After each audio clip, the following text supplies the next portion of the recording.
With Caitlin Clark injured, the WNBA will be reliant on their other stars to carry the league. I'm not just talking about ratings. I'm not just talking about attendance. The WNBA will be reliant on their other stars to maintain the interest of the mainstream. With Angel Reese being the only player with mainstream name recognition, most of the pressure, it is going to be on her to perform. And we have plenty of evidence that proves Angel Reese is not qualified to carry the league. Caitlin Clark's season has officially come to a heartbreaking end, and this time the blame doesn't fall on bad luck or just injuries. No, the shadow of Angel Reese's jealousy has been hovering all year, fueling unnecessary drama, dangerous physical play, and an ugly environment that pushed Clark's body past its breaking point. From a quad strain in May, to groin problems in June and July, to a bone bruise in August, it was one blow after another. And while the league should have been protecting its brightest star, Reese and her obsession with taking Clark down became the sideshow that spiraled out of control. Now the fallout isn't just a personal tragedy for Clark, it's a league-wide disaster. Fans are done. No matter how much Reese thinks she is the star, this proves it. And what's Angel Reese's response? Silence. Maybe even satisfaction. Angel Reese under pressure. When you think about it, there have been so many classic songs written about the WNBA dump. Obviously, Under Pressure by Queen and David Bowie, which directly applies to what Angel Reese and her colleagues are going through right now. An immense amount of pressure to carry this dump of a league while Caitlin Clark recovers. Think back. How many times did we see Clark shoved, grabbed, and thrown off balance, only for the cameras to cut to Reese celebrating her physicality like it was some kind of badge of honor? That's what infuriates fans the most. Everyone saw it in real time. Clark hammered on curls, bodied before she even touched the ball, and roughed up every trip down the floor. Yet while Angel Reese played up the rivalry theatrics, the actual basketball kept sliding into something ugly. It stopped being about competition and started looking like one player being openly targeted, night after night, with no accountability. Well, it all started last year, in her rookie season, where she received 20% of all the flagrant fouls in the league. And most of them came from Angel Reese in the Chicago Sky. And these weren't basketball plays. They were not only fouling her, but they were getting up, laughing about it, laughing about Caitlin Clark getting assaulted. Any other work environment, people go to jail for what's going on. And here's the painful irony. The very player who carried the WNBA into record-breaking viewership, selling out arenas in Dallas, Vegas, New York, and Chicago, was left vulnerable because Angel Reese and others thought proving a point was more important than protecting the game itself. Networks were paying millions for Caitlin Clark broadcasts. Fans were buying tickets months in advance. But instead of letting her play, jealousy turned into an arms race of fouls, cheap shots, and intimidation. For Clark, that meant collisions, twisted pivots, and landings that piled up into injuries that could have been avoided. Now, what little girl wants to grow up and play in a league where you're targeted like that? How do you sit here and profess and demand that everyone take women's sports seriously when you can't even take it seriously enough to not act like a junior high queen on the court? It's stupid. That's so dumb. It looks like a soap opera. This wasn't just frustrating to watch. It was dangerous to the very foundation of the league. Every time Clark absorbed another cheap shot from players desperate to prove they weren't overshadowed, the clock ticked closer to this moment. Her quad strain, her lingering groin issues, none of these were flukes. They were the result of weeks of unchecked physicality, of opponents more obsessed with knocking her off balance than actually beating her with skill. And yes, Angel Reese was at the center of that narrative, leaning into the villain role, thriving on the attention, even if it came at Clark's expense. And last year, I noticed how much it was just Caitlin Clark. Caitlin Clark was taking all the hits. Caitlin Clark was taking all the abuse. But this year they've added Sophie Cunningham. She gets more flagrant fouls on her than anybody in the league besides Caitlin Clark. And Aaliyah Boston, She's been taking hits as well. But the worst thing is the consistency. So they don't call flagrant fouls, or most of the time, Caitlin Clark could be held for an entire game at a time. They don't call fouls. They don't call common fouls. And that's why people are calling out the hypocrisy now. The WNBA loved parading headlines about record ticket sales, jersey sellouts, and unprecedented sponsorship deals, all thanks to Caitlin Clark. Yet, when it came to their biggest star's safety, they let jealousy-driven rivalries turn the season into a circus. The result? The very player they built their marketing around has been sidelined for the rest of the year, leaving arenas half empty and TV networks scrambling to adjust. You spend all this time trying to get respect for your league, and then you do bitch stuff. The only B's out there I see are the B's that are being dramatic about Caitlin Clark. That's all I see. They try so long to get respect for women's basketball, and then they treat it like a junior high school girl's locker room. Junior high school girl antics on the court. Instead of playing the game, they got to be drama because they're jealous. Instead of letting their skills speak for themselves, they got to be drama because they're jealous. So, what happens when your golden goose is forced out of the game because rivals like Reese couldn't control their obsession? What happens when you build an empire around a single star, but let jealousy dictate how she was treated on the court? Now we know. The end result is Caitlin Clark limping on the sidelines while the league, and Angel Reese herself, scramble to explain why she can't even fill up her own arena. The targeting, the jealousy, the constant cheap shots, they didn't just influence box scores, they laid the groundwork for Clark's season-ending collapse. And now, the backlash isn't contained to the floor, it's spreading everywhere. Was Caitlin Clark's second season doomed from the very first practice? Looking back now, it sure feels like it. Go all the way back to training camp in May. Reports already hinted her quad was tightening, something most franchises would have treated with caution. But instead of giving her a real chance to recover, she was paraded out as the centerpiece of every event, every scrimmage, every media push. Meanwhile, Angel Reese and her camp were practically salivating at every chance to exploit that vulnerability, fueling the narrative that Clark couldn't handle the league's physicality. Less than 2 months later, that nagging issue escalated into a groin injury. By July, the groin turned into a full-blown tear, and suddenly, the announcement everyone dreaded became reality. Caitlin Clark was finished for the year. The story of how we got here isn't about one unlucky twist. It's about a season-long pattern that never gave her body or her reputation a fair chance. I mean, it's a gut punch that basically encompasses an entire season of them. The Fever have lost so many players to injury, but obviously none bigger than Clark. And there was such a wait for this second season after her magnificent rookie season. And then, you know, the anticipation of her possibly coming back, only for that not to happen, takes a lot of air out of the room, obviously takes a lot of energy out of the fans, and is a devastating blow for not just the Fever and the WNBA. The frustrating part? Clark never actually had a sustained stretch where she was fully healthy. At least 3 separate times she was listed as day-to-day, and every time the word precautionary was dangled like some kind of magic shield. But what precautionary meant in practice was Clark rushing through quick treatments, strapping on tape, and being sent right back into the fire the same weekend. To fans, it felt like watching someone try to sprint with one leg while officials and rivals, Reese included, stood back pretending everything was fine. Clark, a 2-time All-Star and the 2024 WNBA Rookie of the Year, has been sidelined suffering a right groin injury during the Fever's 87-77 win over the Connecticut Sun on July 15th.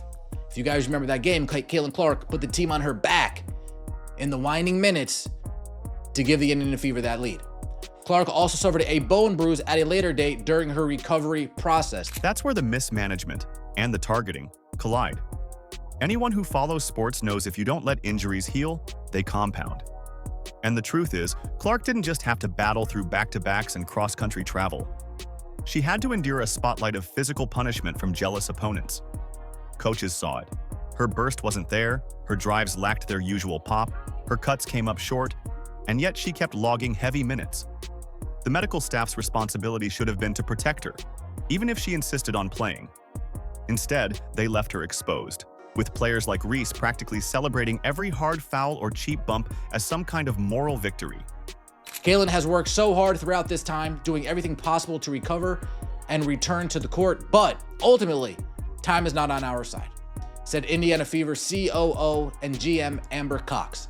While we will continue working with Caitlin and provide her with every resource we have available, there is not enough time left in our season for her to safely return, and her long-term health and well-being remains our top priority. We are looking forward to having her back at full strength to start the 2026 season.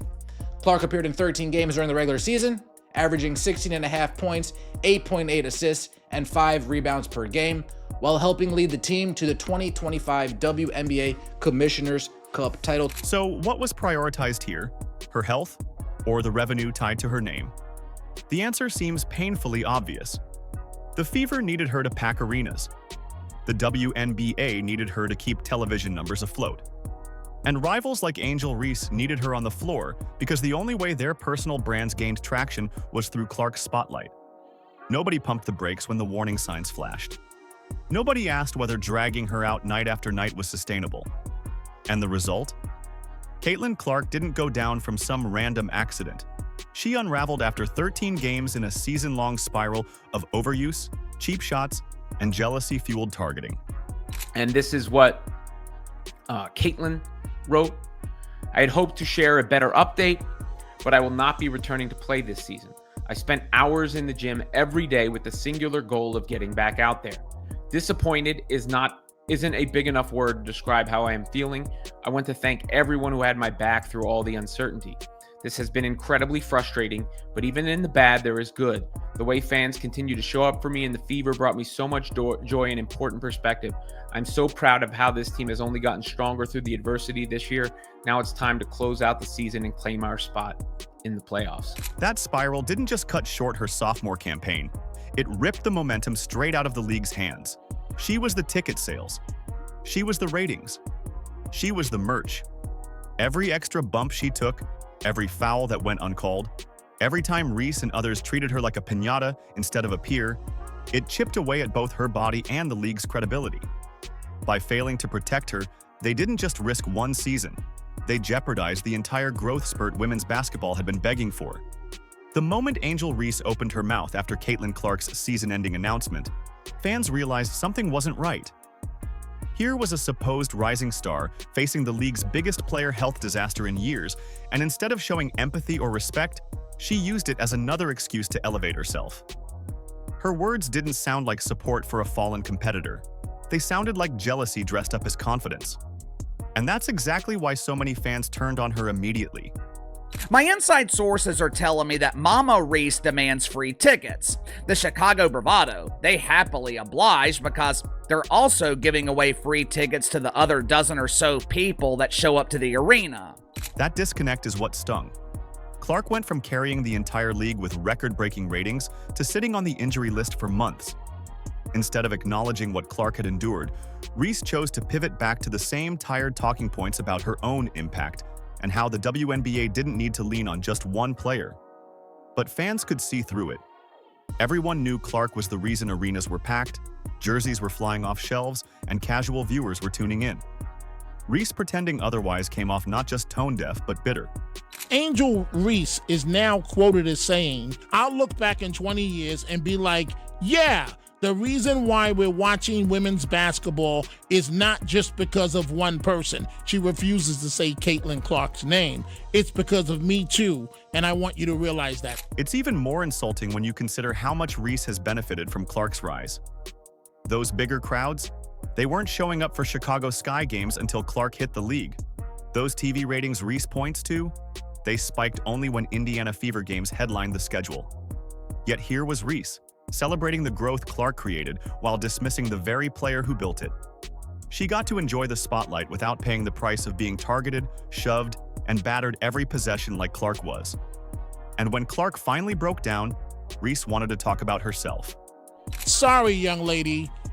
Nobody knows who you are. Nobody would be watching the WNBA additionally for you. This is all about Caitlin Clark. Caitlin Clark is bringing the money to the game, the planes to the game, the TV viewership. The WNBA is on fire because of Caitlin Clark.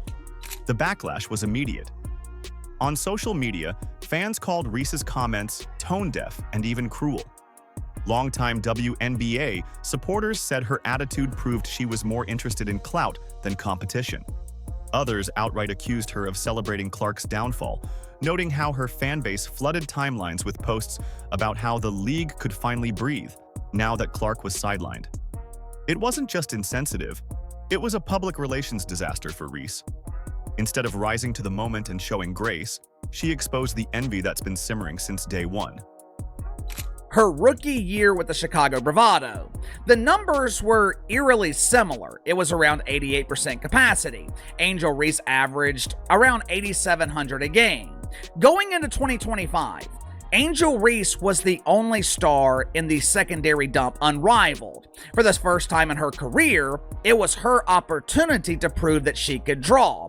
It was her opportunity to prove that she did not need Caitlin Clark to draw an audience. What was the end result? Unrivaled averaged 221,000 viewers. For reasons unknown, the mainstream media called this a resounding success. The rest of us called it huge embarrassing failure. Now, Reese is facing the same reality Engelbert once did. Fans see her as part of the problem, not part of the solution. Her words didn't reassure anyone, they didn't unify the fan base, and they certainly didn't honor the player who carried the league into relevance. Instead, she gave people another reason to see her as jealous, petty, and completely out of touch. And once that perception sets in, it's hard to shake. Just ask the fans already organizing boycotts and draining playoff attendance in protest. Reese thought she could control the narrative. Instead, she lit the fire higher. All it took was one injury announcement from Caitlin Clark for the entire WNBA market to unravel. Tickets that had been selling for over $200 in June, especially for All-Star Weekend, plunged to barely $60 overnight. Resale sites were suddenly flooded with desperate sellers, fans trying to unload seats they had circled on their calendars for months. And this wasn't just any All-Star showcase. It was set in Indiana, Clark City, the crown jewel event the league had promoted as her big stage at home. In just hours, the hype that had been carefully built for months collapsed into thin air, leaving behind an event that felt hollow, directionless, and stripped of its main attraction. We've got Colin Cowherd saying, you know what? Guess what I didn't talk about on my show this year? The WNBA. Guess why? He just come out and said it yesterday. Because Caitlin Clark was not playing. That's why. He said, I led my show, my biggest, largest national sports radio show in the country. I led my show with Caitlin Clark 6 times last year. I mean, you don't lead a show with anybody unless they can draw. The desperation had been obvious long before Clark's official announcement. Teams across the league had rearranged entire schedules to accommodate her star power. Indiana Fever road games were moved from small, mid-market arenas into NBA-sized venues, banking on Clark's ability to sell them out instantly. And she did. But once her season ended, those same venues were left scrambling, dealing with refund requests, disgruntled fans, and rows of empty seats. The panic was real. Ticket resales for those premium events cratered within hours, sometimes dropping below the cost of parking. Angel Reese may have loved watching that chaos unfold, but fans saw through her act.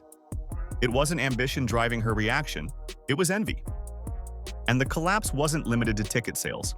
Attendance across the league nosedived in every market Clark wasn't playing in. Television partners who had gambled primetime coverage on her games watched viewership sink the second she was out. Sponsors who had jumped on board for the Clark effect suddenly found themselves tied to matchups that looked more like empty gym scrimmages than national broadcasts. It wasn't a gentle decline, it was a measurable crash that exposed exactly how much of the WNBA's momentum depended on one person. And fans knew it. Angel Reese might have enjoyed the spotlight shift for a week or two, but in the long run, the fallout only highlighted how little interest there really was without Caitlin Clark. The ticket prices. the demand fell off a cliff. And it's not just the on-court product that suffers without number 22, Caitlin Clark. The entire weekend's economic opportunities have felt the fallout. The anger built into action. Boycotts weren't just a talking point anymore, they became organized. Playoff games were suddenly the target, with fans vowing to keep arenas half empty as a statement. Social media was flooded with refund screenshots, open letters, and coordinated campaigns aimed at draining playoff attendance altogether. Optimism, once sky-high in May, was now buried under raw frustration and distrust. And Angel Reese's part in all of this, the jealousy, the gloating, the dismissal of Clark's impact, only fueled the movement. Fans weren't just upset with the league anymore. They were furious at Reese for embodying the exact envy and pettiness that had led to Clark being targeted so ruthlessly on the floor. They could have easily said 2 months, 1 to 2 months. Be evaluated in the next 6 weeks. Instead, they played this day-to-day, game-time decision, probable, questionable nonsense for the last 8 weeks. And that is why fans are so pissed off for the most part. I'm not going to speak for everybody, but I know if they were upfront and didn't BS us, people wouldn't be that angry at the organization, at least not as angry as they are now. Caitlin Clark's season didn't just collapse because of injuries.